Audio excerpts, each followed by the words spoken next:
रामधारी गुप्ता खंड फर्स्ट। उच्च गति अभ्यास हिंदी डिक्टेशन संख्या 7। प्रतिलेखन संख्या 1314। 80 शब्द प्रति मिनट के हिसाब से 800 शब्दों की डिक्टेशन।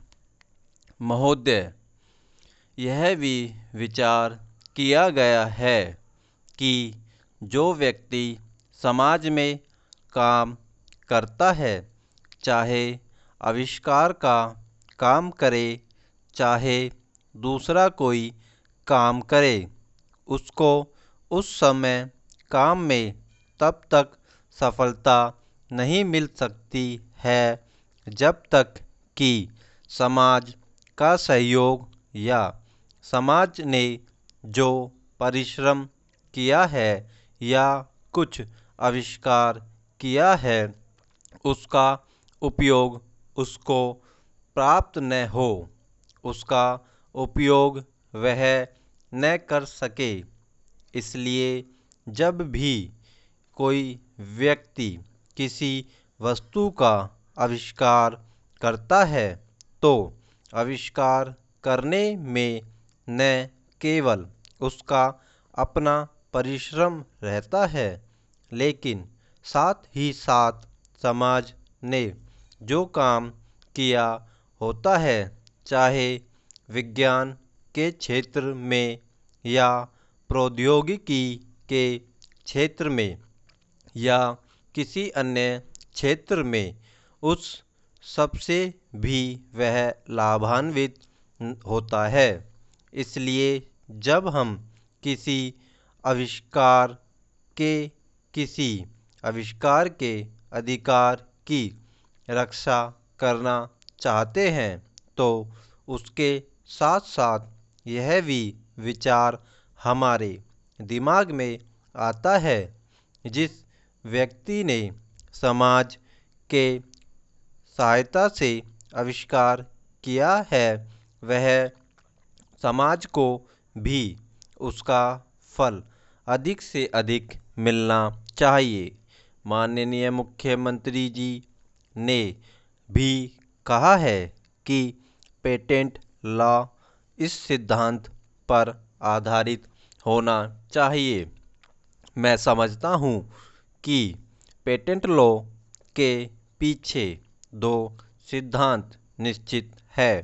पहला सिद्धांत तो यह है कि जो व्यक्ति परिश्रम करके धन लगाकर अपना दिमाग लगाकर के किसी वस्तु का आविष्कार करता है, उसके तथा अपने परिवार के लोगों के अधिकारों की जहाँ रक्षा होनी चाहिए, उसके साथ ही साथ जैसे मैंने अभी कहा है, कोई व्यक्ति समाज में व्यर्थ में काम नहीं करता है, वरन पिछले समाज के लोगों ने जो काम किए होते हैं, चाहे विज्ञान के क्षेत्र में या प्रौद्योगिकी के क्षेत्र में या किसी अन्य क्षेत्र में, और जिनके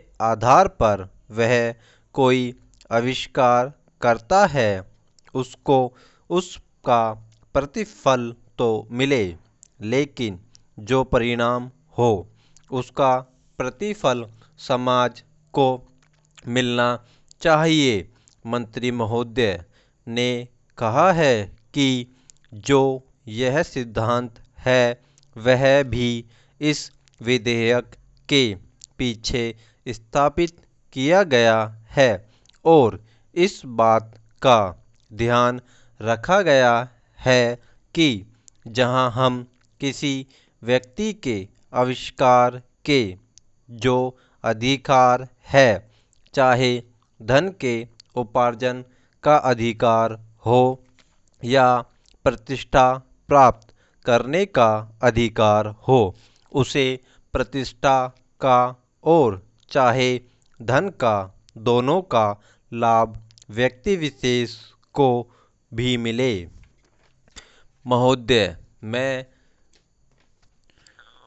महोदय, देश में जो उद्योग धंधा चल रहा है या देश की उन्नति करने का, देश में समृद्धि लाने का जो वैज्ञानिक या प्रौद्योगिकीय आविष्कार हो रहा है, उसमें भी उसका उपयोग पूरा हो। यदि ऐसा हो तभी मैं समझता हूँ कि हमारी पेटेंट प्रणाली सफल सिद्ध हो सकती है।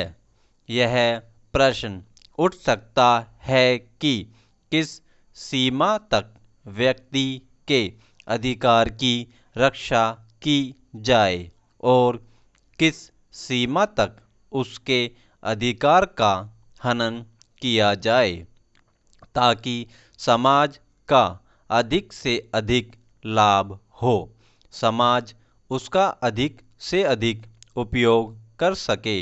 एक दृष्टिकोण जो इसके पीछे है, हमें इस बात का अभिमान है कि हम 101 करोड़ है। हमारी कई जातियाँ, कई धर्म, कई भाषाएं और कई प्रकार के रीति रिवाज है। इस विविधता से हमें लाभ उठाना चाहिए, किंतु आज भेदभाव का भूत हमारे सिर पर चढ़ रहा है। भारत को स्वतंत्रता मिली है, इसका अर्थ यह होना चाहिए कि गरीबों की सेवा के लिए आज तक हमें जो सुविधाएं उपलब्ध नहीं थी वे मिली है। जिस प्रकार भरत ने अयोध्या के राज्य को राम का समझकर सेवक वृत्ति से राज्य का काम संभाला था, उसी प्रकार हमें समझना चाहिए कि राज्य गरीब जनता का है और उसके नाम पर उसके संरक्षक बनकर हमें उसको चलाना है। अब गरीब को ऐसा अनुभव होना चाहिए कि हर एक उसकी सेवा में लग रहा है। सूर्य के उदय होने पर धनी गरीब सबके घरों में प्रकाश पहुँचता है। ठीक उसी प्रकार स्वराज का लाभ सबको एक समान मिलना चाहिए। इसका सुख धनी निर्धन सबको बराबर मिलना चाहिए। जनता को हमने वचन दिया था कि स्वराज मिलने पर हम आपके दुख दूर करेंगे। अब वह समय आ गया है जब कि हमें अपने उस दिए हुए वचन को सार्थक करना है। इतने बड़े देश में विचार भेद होना स्वाभाविक है। देखना यह है कि हम लोगों के विचारों में कुछ समान अंश भी है या नहीं। यदि है तो समान कार्यक्रम बनाइए। इस प्रकार कार्य करने से हमारे भेदभाव कम होते होते एक दिन मिट जाएंगे और अच्छी बातों का अपने आप उदय होने लगेगा।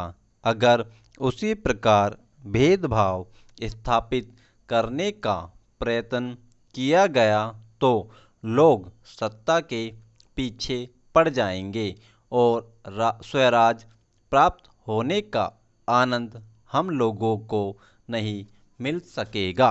समाप्त। अगर वीडियो पसंद आया हो तो लाइक करें, कमेंट करें और हमारे चैनल को सब्सक्राइब करें। Thank you.